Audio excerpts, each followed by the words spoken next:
আসসালামু আলাইকুম। আমন্ত্রণ জাগো টিভি নিউজে, সঙ্গে আছি আমি আফরিন সুমনা। শুরুতে জানিয়ে দিচ্ছি সংবাদ শিরোনাম। ভারতের বিরুদ্ধে বিজয়, পাক চীন সীমান্তে হিন্দি গানের তালে পাকিস্তানি ও চীনা সৈন্যদের যৌথ নাচ, ভিডিও ভাইরাল। পাকিস্তান নয়, বিশ্বের সবচেয়ে স্বীকৃত সন্ত্রাসী নরেন্দ্র মোদী। সৌদিতে ট্রাম্প প্রথা ভেঙে বিমানবন্দরে ট্রাম্পকে বিরল সম্মান জানালেন প্রিন্স সালমান। শেখ হাসিনার বিষয়ে নাক গলাবো না, সাফ জানিয়ে দিলেন রাহুল গান্ধী। পাকিস্তানি এক নারীর ভয়ে কাঁপল মোদির বিমান বাহিনী। পাকিস্তানে হামলার ভুয়া ভিডিও প্রচার, ক্ষমা চাইলেন ভারতীয় সাংবাদিক। রাশিয়ার কাছে S-400 প্রতিরক্ষা ব্যবস্থা চাইল ভারত। দর্শক, শিরোনাম শুনছিলেন, এবার জানিয়ে দিচ্ছি বিস্তারিত। সাম্প্রতিক যুদ্ধে ভারতের বিরুদ্ধে বিজয় উদযাপনের জন্য পাক চীন সীমান্তে হিন্দি গানের তালে পাকিস্তানি ও চীনা সৈন্যরা যৌথ নাচ গানের আয়োজন করে। সোশ্যাল মিডিয়া প্ল্যাটফর্মে এমনই একটি আকর্ষণীয় ভিডিও দ্রুত ভাইরাল হচ্ছে। প্রচারিত ভিডিওতে পাকিস্তানি সৈন্যদের চীনা সৈন্যদের সাথে আনন্দের সাথে নাচতে দেখা যাচ্ছে। ভিডিওটিতে চীনা ও পাকিস্তানি সৈন্যদের মুখে আনন্দ ও হাসি স্পষ্ট দেখা যাচ্ছে। ভিডিওটিতে স্পষ্ট দেখা যাচ্ছে যে চীনা সৈন্যরা কেবল উর্দুতে একটি গানের তালে নাচছেই না, বরং পাকিস্তানি সৈন্যদের মতো নাচতেও চাইছে। সোশ্যাল মিডিয়ায় ভাইরাল এই ভিডিওটি পাকিস্তান ও চীনের মধ্যে দৃঢ় বন্ধুত্বের স্পষ্ট প্রমাণ হলেও এটাও স্পষ্ট যে চীন পাকিস্তানের জয় এবং আনন্দকে নিজের জয় বলে মনে করে। অন্যদিকে জিও নিউজের সিনিয়র উপস্থাপক এবং প্রখ্যাত সাংবাদিক হামিদ মিরও এই বিষয়ে একটি ভিডিও শেয়ার করেছেন। ভিডিওর ক্যাপশনে হামিদ মির বলেছেন যে খুঞ্জেরাব সীমান্ত ক্রসিংয়ে চীনা ও পাকিস্তানি সৈন্যদের একসাথে নাচতে দেখে একজন পশ্চিমা পর্যটক হতবাক হয়ে গেছেন। তিনি তার টুইটে আরও লিখেছেন যে এই দৃশ্যটি সেই অঞ্চলের পরিবর্তিত ভূদৃশ্য সম্পর্কে অনেক কিছু বলছে, যেখানে ভারত বিচ্ছিন্ন এবং একা। ভারতের পাকিস্তান এবং চীনের সাথে তার বিরোধগুলি সমাধান করা দরকার। মনে রাখা উচিত যে এর আগে যখন ভারতীয় ক্ষেপণাস্ত্র হামলার সময় প্রতিরক্ষামূলক পদক্ষেপ নেওয়ার সময় পাকিস্তান ভারতীয় রাফেল জেটগুলিকে গুলি করে ভূপাতিত করে, তখন চীনা মিমরাও পাকিস্তানের জয়ে খুব খুশি হয়েছিল। চীনা মিমগুলি ভারতের পরাজয় এবং অক্ষমতা সম্পর্কে একটি আকর্ষণীয় এবং মজার ভিডিও তৈরি করেছে। সূত্র জং নিউজ। পাকিস্তান নয়, বিশ্বের সবচেয়ে স্বীকৃত সন্ত্রাসী নরেন্দ্র মোদী। কাশ্মীরে হামলার ঘটনায় পাকিস্তানকে দায়ী করে আসছে ভারত, তবে দেশটি নিজেদের এই অভিযোগকে অস্বীকার করে আসছে। এবার পাল্টা জবাব হিসেবে ভারতের প্রধানমন্ত্রী নরেন্দ্র মোদীকে বিশ্বের সবচেয়ে স্বীকৃত সন্ত্রাসী বলে উল্লেখ করেছেন পাকিস্তানের প্রতিরক্ষা মন্ত্রী খাজা আসিফ। সোমবার জিও নিউজকে দেয়া এক সাক্ষাৎকারে তিনি এ মন্তব্য করেন। খবর ডনের। খাজা আসিফ বলেন, তারা সন্ত্রাসবাদকে বিদেশেও নিয়ে গেছে। তারা কানাডায় শিখদের লক্ষ্যবস্তু করতে গিয়েছিল। ভারতের নীতিগত অবস্থান এবং এর কর্মকাণ্ড বিভিন্ন দেশে সন্ত্রাসবাদের প্রসারে ভূমিকা রাখছে। পাকিস্তানের এই সিনিয়র নেতা আরও দাবি করেন যে ভারতের বর্তমান নেতৃত্ব বৈশ্বিক শান্তি ও স্থিতিশীলতার জন্য হুমকি হয়ে দাঁড়িয়েছে। এর আগে সোমবার সন্ধ্যায় জাতির উদ্দেশ্যে ভাষণ দেন নরেন্দ্র মোদী। এ সময় তিনি বলেন, আর সন্ত্রাসবাদীদের চোখ রাঙানি সহ্য করবে না ভারত। পাকিস্তানকে যদি বাঁচতে হয় তাহলে তাদের সন্ত্রাসের পরিকাঠামো নির্মূল করতে হবে। টেরর ও টক একসঙ্গে চলতে পারে না। পানি এবং রক্ত একই সঙ্গে বইতে পারে না। কসাই মোদীর বক্তব্যের পাল্টা জবাব হিসেবে ভারতের প্রধানমন্ত্রী নরেন্দ্র মোদীকে বিশ্বের সবচেয়ে স্বীকৃত সন্ত্রাসী বলে উল্লেখ করেছেন পাকিস্তানের প্রতিরক্ষা মন্ত্রী খাজা আসিফ। যুক্তরাষ্ট্রের প্রেসিডেন্ট ডোনাল্ড ট্রাম্প মধ্যপ্রাচ্য সফর শুরু করেছেন। মঙ্গলবার 13 মে সৌদি আরবের রাজধানী রিয়াদে অবতরণ করে ট্রাম্পকে বহনকারী বিমান। এ সময় সেখানে ছুটে যান সৌদির ক্রাউন প্রিন্স মোহাম্মদ বিন সালমান। সৌদিতে যে অতিথি আসুক না কেন তাকে সাধারণত প্রাদেশিক গভর্নর বা নিম্ন সারির কর্মকর্তারা বরণ করে নেন, তবে ট্রাম্পের বেলায় ব্যতিক্রম দেখা গেল। বিস্তারিত সিদ্দিকুর রহমানের প্রতিবেদনে। বার্তা সংস্থা এপি জানিয়েছে, ট্রাম্পের বিমান যখন সৌদির আকাশসীমায় প্রবেশ করে ঠিক তারপরই দেশটির বিমান বাহিনীর F-15 যুদ্ধবিমান তার বিমানকে এসকর্ট দিয়ে রিয়াদ পর্যন্ত নিয়ে আসে। বিমান থেকে নামার পর ট্রাম্পকে রিয়াদ বিমানবন্দরের গ্র্যান্ড হলে নিয়ে যান প্রিন্স সালমান। সেখানে ট্রাম্প ও তার সহযোগীদের আরবের ঐতিহ্যগত কফি দেওয়া হয়। ট্রাম্পের সঙ্গে প্রিন্স সালমান বেশ ভালো সম্পর্ক করতে চান, সেটি তার বিমানবন্দরে ছুটে আসার মাধ্যমে ফুটে উঠেছে। এর আগে সাবেক মার্কিন প্রেসিডেন্ট বারাক ওবামাকে অভ্যর্থনা জানাতে বিমানবন্দরে গিয়েছিলেন বাদশাহ সালমান। এরপর 2011 সালে আরব বসন্তে যুক্তরাষ্ট্রের ইন্ধন ও 2015 সালে ইরানের সঙ্গে পারমাণবিক চুক্তির পর দেশটির উপর ক্ষুব্ধ হয় সৌদি।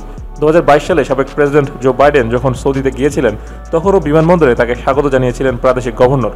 ওই সফরে প্রিন্স সালমানের সঙ্গে তার দফতরের সামনে মুষ্টি মেলান বাইডেন, যা পরবর্তীতে বেশ ভাইরাল হয়, কারণ এর আগের বছরও বাইডেন যখন তার নির্বাচনী প্রচারণা চালিয়েছিলেন তখন তিনি প্রিন্স সালমানকে বিচ্যুত ব্যক্তি হিসেবে অভিহিত করেছিলেন। মূলত ওয়াশিংটন পোস্টের কলামিস্ট জামাল খাশোগিকে তুরস্কে সৌদি দূতাবাসে হত্যার ঘটনায় প্রিন্স সালমানের ওপর ক্ষুব্ধ ছিলেন তিনি। সূত্র এপি।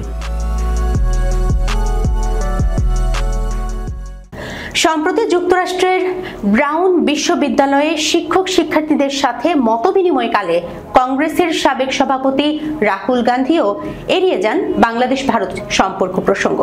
শেখ হাসিনার বিষয়ে নাক গলাতে চান না বলে জানিয়েছেন রাহুল। মঙ্গলবার 13 মে কলকাতায় বাংলাদেশ উপ হাইকমিশনের প্রেস সচিব তারিক চয়নের ফেসবুক পোস্টে এ তথ্য জানা গেছে। সিদ্দিকুর রহমানের রিপোর্ট।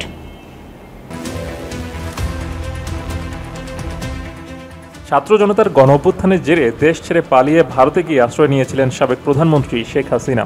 5 আগস্ট থেকেই তিনি সেখানে অবস্থান করছেন। শেখ হাসিনাকে ফেরত দিতে ভারতের সঙ্গে কূটনৈতিক আলাপও করেছে বাংলাদেশ। ভারত এই বিষয়ে এখনও কোনো সদুত্তর দেয়নি। পোস্টে উপ হাইকমিশনের প্রেস সচিব চয়ন লিখেছেন, নিজ দেশের সাধারণ জনগণের ধাওয়া খেয়ে পলাতক সাবেক প্রধানমন্ত্রী শেখ হাসিনার বিষয়ে কোনো মন্তব্য করতে চান না ভারতের প্রধান বিরোধী দল কংগ্রেসের সাবেক সভাপতি রাহুল গান্ধী। গত মাসে যুক্তরাষ্ট্র সফরে গিয়েছিলেন রাহুল। 21 এপ্রিল বোস্টন শহরের ব্রাউন বিশ্ববিদ্যালয়ে শিক্ষক শিক্ষার্থীদের সঙ্গে মতবিনিময়কালে তিনি নিজের এমন অবস্থান তুলে ধরেন। সেখানে মাহির নামের একজন রাহুল গান্ধীকে বলেন, আমি মাহির বলছি, আমি আজ আপনাকে বাংলাদেশ ভারত সম্পর্ক নিয়ে জিজ্ঞাসা করতে চাই। দুটি বিষয় নিয়ে। প্রথমত, সাবেক প্রধানমন্ত্রী শেখ হাসিনা পালিয়ে যাওয়ার পর এখন ভারতে অবস্থান করছেন। আর দ্বিতীয়ত, 2024 সালে জুলাই মাসে বিক্ষোভ পরিস্থিতির প্রেক্ষিতে হাসিনা পালিয়ে যাওয়ার পর ভারতের কি উচিত শেখ হাসিনাকে বাংলাদেশে ফিরিয়ে দেওয়া, যাতে প্রতিবাদ দমনের জন্য তার বিচার করা হয়। রাহুল তখন হেসে বললেন, আমি এই বিষয়ে নাক গলাবো না। অন্য এক বিষয়ে নিজের অবস্থান স্পষ্ট করে রাহুল ফের বলেন, শেখ হাসিনার বিষয়ে আমি আসলে কোনো মন্তব্য করব না, কারণ আমি এই বিষয়ে নাক গলাবো না।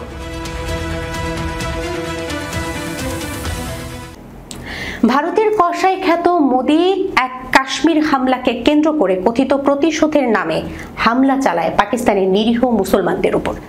সেই অপারেশন সিঁদুর পরিচালনা করতে গিয়ে পাকিস্তানের এক নারীর কাছেই পরাস্ত হয় মোদির বিমান বাহিনী। ভারতীয় বায়ুসেনাদের অত্যাধুনিক সব যুদ্ধ বিমান একাই ভূপাতিত করেন পাকিস্তান বিমান বাহিনীর ফাইটার পাইলট আয়েশা ফারুক, যার রণকৌশল আর দক্ষতার কাছে নতি স্বীকার করতে বাধ্য হয় ভারতের বায়ুসেনারা। বিস্তারিত প্রতিবেদনে।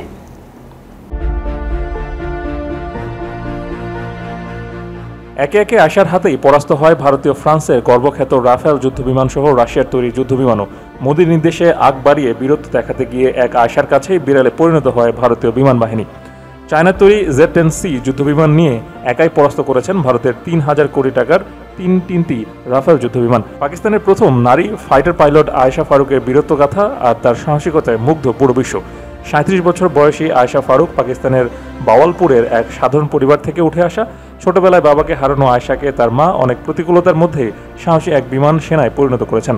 2013 সালে পাকিস্তান বিমান বাহিনীতে প্রথম নারী ফাইটার পাইলট হিসেবে নিয়োগ পান এই সাহসী নারী।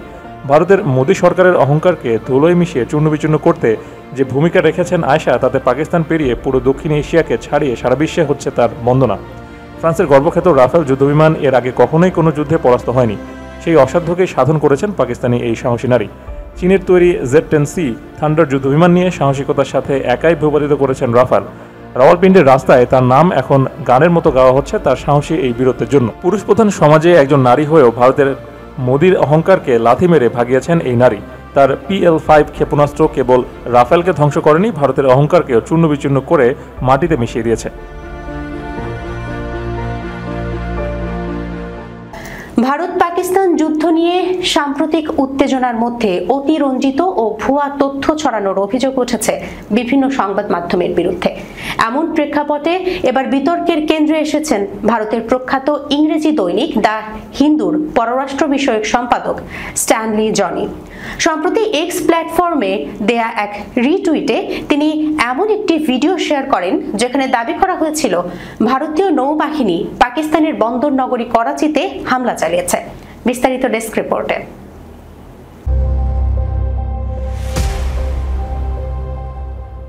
ভিডিওটির ভাষ্য দেখে অনেকেই ধরে নেন এটি বাস্তব কোনো ঘটনার চিত্র, কিন্তু পরে দেখা যায় ভিডিওটি ছিল সম্পূর্ণ ভুয়া।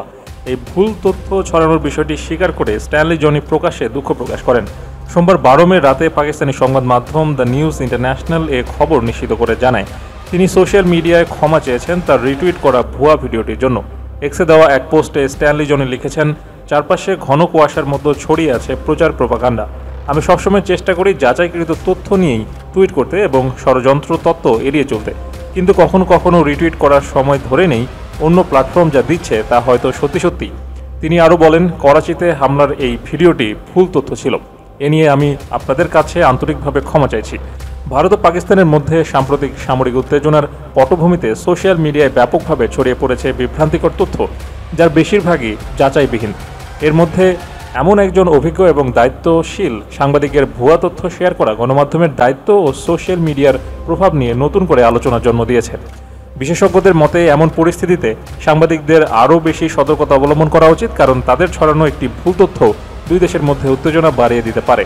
এদিকে স্ট্যানলি জনির প্রকাশ্য ক্ষমা চাওয়া একদিকে যেমন পেশাদারিত্বের পরিচয়, তেমনি একটি সাংবাদিকদের জন্য সতর্কতা হিসেবে বিবেচিত হচ্ছে।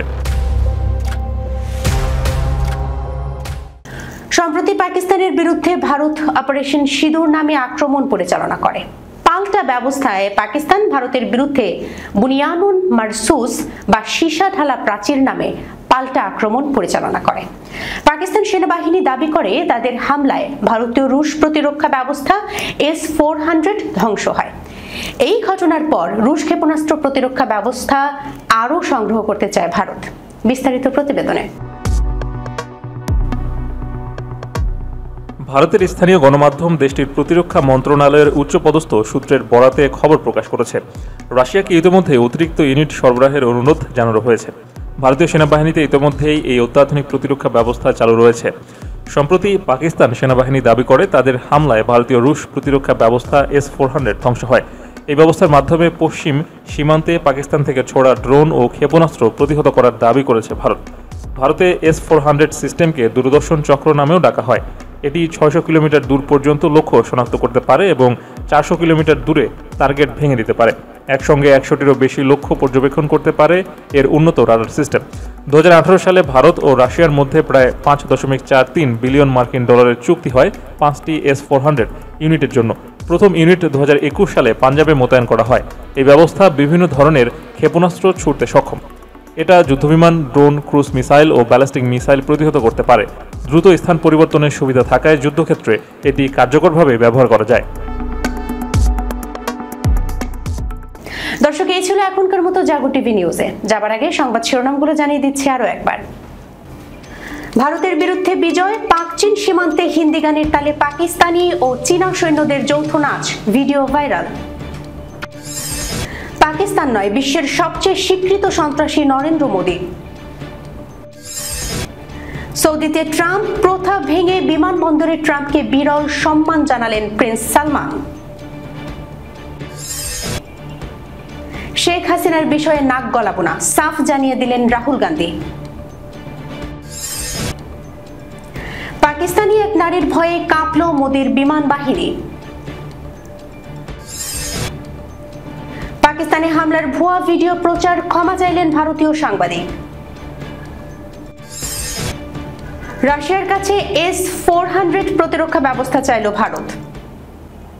এখনকার মতো এ পর্যন্ত। এতক্ষণ সঙ্গে থাকার জন্য ধন্যবাদ সবাইকে। আল্লাহ হাফেজ।